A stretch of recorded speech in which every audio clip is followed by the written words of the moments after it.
Hi everyone, ಇದು ಬಂದು ಸೋಮವಾರದ ಮಾರ್ನಿಂಗ್ ಮಿನಿ ವ್ಲಾಗ್ ಆಗಿರುತ್ತೆ. To all the beautiful women out there, ನೀವೆಲ್ಲ ತುಂಬಾನೇ ಗ್ರೇಟ್ ಅಂತ ಹೇಳ್ತಾ ನನ್ನ ಮಿನಿ ವ್ಲಾಗ್ ನ ಸ್ಟಾರ್ಟ್ ಮಾಡ್ತಿದ್ದೀನಿ. ಮನೇನ ಮ್ಯಾನೇಜ್ ಮಾಡ್ಕೊಂಡು ಮಲ್ಟಿ ಟಾಸ್ಕಿಂಗ್ ಮಾಡೋದು ಈಸಿ ಅಲ್ಲ ಅಂತ ಹೇಳ್ತಾ, ಸೊ ಇವತ್ತು ನನ್ನ ಬ್ರೇಕ್ಫಾಸ್ಟ್ ಗೆ ಸಿಂಪಲ್ ಆಗಿ ಟೊಮೆಟೊ ಬಾತ್ ಮಾಡೋಣ ಅಂತ ರೆಡಿ ಮಾಡ್ಕೊಳ್ತಿದ್ದೆ. ಸೊ ಇದಕ್ಕೆ ಫಸ್ಟ್ ಒಂದು ಮಿಕ್ಸರ್ ಜಾರ್ ಅಲ್ಲಿ ಕೊಬ್ಬರಿ, ಟೊಮೆಟೊ ಮತ್ತೆ ಕೊತ್ತಂಬರಿ ಸೊಪ್ಪನ್ನ ಹಾಕೊಂಡು 1 ಸ್ಪೂನ್ ಶುಂಠಿ ಬೆಳ್ಳುಳ್ಳಿ ಪೇಸ್ಟ್ ನ ಸೇರಿಸ್ಕೊಂಡು ಚೆನ್ನಾಗಿ ಗ್ರೈಂಡ್ ಮಾಡ್ಕೊಂಡು ಎತ್ತಿಟ್ಕೊಡ್ಬೇಕಾಗುತ್ತೆ.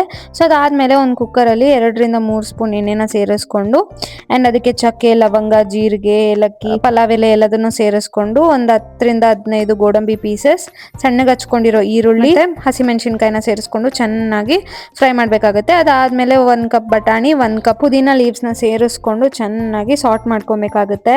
ಅದಾದ್ಮೇಲೆ ಸಣ್ಣಗೆ ಹಚ್ಕೊಂಡಿರೋ ಟೊಮೆಟೊನ ಸೇರಿಸ್ಕೊಂಡು ಹಸಿ ವಾಸನೆ ಹೋಗೋವರೆಗೂ ಚೆನ್ನಾಗಿ ಫ್ರೈ ಮಾಡಾದ್ಮೇಲೆ ನಾವೇನು ರುಬ್ಬಿಟ್ಕೊಂಡಿರ್ತೀವಲ್ವಾ ಮಸಾಲಾ ಪೇಸ್ಟ್, ಅದನ್ನ ಸೇರಿಸ್ಕೊಂಡು ಒಂದು 1/2 ಸ್ಪೂನ್ ಟರ್ಮರಿಕ್ ಪೌಡರ್ ಮತ್ತೆ 1 ಸ್ಪೂನ್ ಬಿರಿಯಾನಿ ಮಸಾಲ, ಒಂದು ಅರ್ಧ ಸ್ಪೂನ್ ಗರಂ ಮಸಾಲ ಪೌಡರ್, ರುಚಿಗೆ ತಕ್ಕಷ್ಟು ಉಪ್ಪನ್ನ ಸೇರಿಸ್ಕೊಂಡು ಚೆನ್ನಾಗಿ ಆಯಿಲಲ್ಲಿ ಫ್ರೈ ಮಾಡಾದ್ಮೇಲೆ ಎಷ್ಟು ಬೇಕೋ ಅಷ್ಟು ನೀರನ್ನ ಸೇರಿಸ್ಕೊಂಡು ನಾವು ಮುಂಚೆನೆ ತೊಳೆದಿಟ್ಕೊಂಡಿರೋ ಅಕ್ಕಿನ ಸೇರಿಸ್ಕೊಂಡು ಒಂದು ಕುದಿ ಬರೋವರೆಗೂ ಬಿಟ್ಟು ಎಷ್ಟು ಬೇಕೋ ಅಷ್ಟು ಉಪ್ಪು ಖಾರ ಎಲ್ಲದನ್ನು ಅಡ್ಜಸ್ಟ್ ಮಾಡಿಕೊಂಡು ಒಂದು 3 ವಿಷಲ್ಸ್ಗೆ ಪ್ರೆಷರ್ ಕುಕ್ ಮಾಡಿದ್ರೆ ಮುಗೀತು. ಆ್ಯಂಡ್ ಇದಾರೋ ಅಷ್ಟರಲ್ಲಿ ಸರಿ ಕಸ್ಟರ್ಡ್ ಮಾಡ್ಕೊಂಡು ಬಿಡೋಣ ಅಂತ ರೆಡಿ ಮಾಡ್ಕೊಳ್ತಿದ್ದೆ. ಸೊ ಹಿಂದಿನ ದಿನ ರಾತ್ರಿನೇ ಹಾಲ್ಗೆ ಕಸ್ಟರ್ಡ್ ಪೌಡರ್ ಮತ್ತೆ ಶುಗರ್ ಮತ್ತೆ ಏಲಕ್ಕಿ ಪುಡಿನ ಸೇರಿಸ್ಕೊಂಡು ಚೆನ್ನಾಗಿ ಬಾಯ್ಲ್ ಮಾಡಿ ಹಿಂದಿನ ದಿನ ರಾತ್ರಿನೇ ಅದನ್ನು ಡೀಪ್ ಫ್ರೀಸರಲ್ಲಿ ಇಟ್ಬಿಟ್ಟಿದ್ದೆ. ಆ್ಯಂಡ್ ಆದಮೇಲೆ ನೆಕ್ಸ್ಟ್ ಡೇ ಅದನ್ನು ಸ್ವಲ್ಪ ಡೈಲ್ಯೂಟ್ ಮಾಡಿಕೊಂಡು ಫ್ರೆಶ್ಶಾಗಿ ಕಟ್ ಮಾಡ್ಕೊಂಡಿರೋ ಫ್ರೂಟ್ಸ್ನೆಲ್ಲ ಸೇರಿಸ್ಕೊಂಡ್ರೆ ಟೇಸ್ಟಿ ಆ್ಯಂಡ್ ಹೆಲ್ದಿ ಆಗಿರೋ ಕಸ್ಟರ್ಡ್ ರೆಡಿ. ಸೊ ಇದನ್ನು ಮತ್ತೆ ಇನ್ನೊಂದು ಸ್ವಲ್ಪ ಹೊತ್ತು ಫ್ರಿಜ್ಜಲ್ಲಿ ಇಟ್ಟು ತೆಗೆದ್ರೆ ಇನ್ನೂ ತುಂಬಾ ಚೆನ್ನಾಗಿರುತ್ತೆ ಟೇಸ್ಟ್. ಅಷ್ಟೊತ್ತಿಗೆ ಸೈಮಲ್ಟೇನಿಯಸ್ ಆಗಿ ಟೊಮೆಟೊ ಬಾತ್ ಸಹ ರೆಡಿ ಆಗಿಬಿಟ್ಟಿತ್ತು. ಆ್ಯಂಡ್ ತುಂಬಾ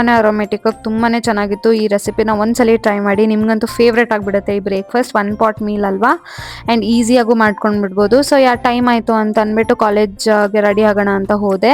ಆ್ಯಂಡ್ ಬಂದು ನನ್ನ ಬ್ರೇಕ್ಫಾಸ್ಟ್ ಬಾಕ್ಸ್ನೆಲ್ಲ ಪ್ಯಾಕ್ ಮಾಡಿಕೊಂಡು ಫೈನಲಿ ನನ್ನ ಆಟೋ ಬುಕ್ ಆಗಿತ್ತು. ಸೊ ಕಾಲೇಜ್ ಕಡೆಗೆ ಹೊರಟೆ. ಆ್ಯಂಡ್ ಆ ಆಟೋ ರೈಡ್ ಅಂತೂ ಸೇಮ್ ರೋಲರ್ ಕೋಸ್ಟರ್ ರೈಡ್ ಇದ್ದಂಗಿತ್ತು. ಅಷ್ಟು ಸ್ಪೀಡಾಗಿ ಓಡಿಸ್ತಿದ್ರು ಅವ್ರು ಯಾರೋ ಆಟೋ ಡ್ರೈವರ್. ಆ್ಯಂಡ್ ನನ್ನ ಹೇರ್ ಸ್ಟೈಲ್ ಎಲ್ಲ ಹಾಳು ಮಾಡಿಕೊಂಡು ಫೈನಲಿ ಕಾಲೇಜ್ ರೀಚ್ ಆದೆ. ಇದಾಗಿತ್ತು ನನ್ನ ಸೋಮವಾರದ mini vlog. Thank you so much for watching.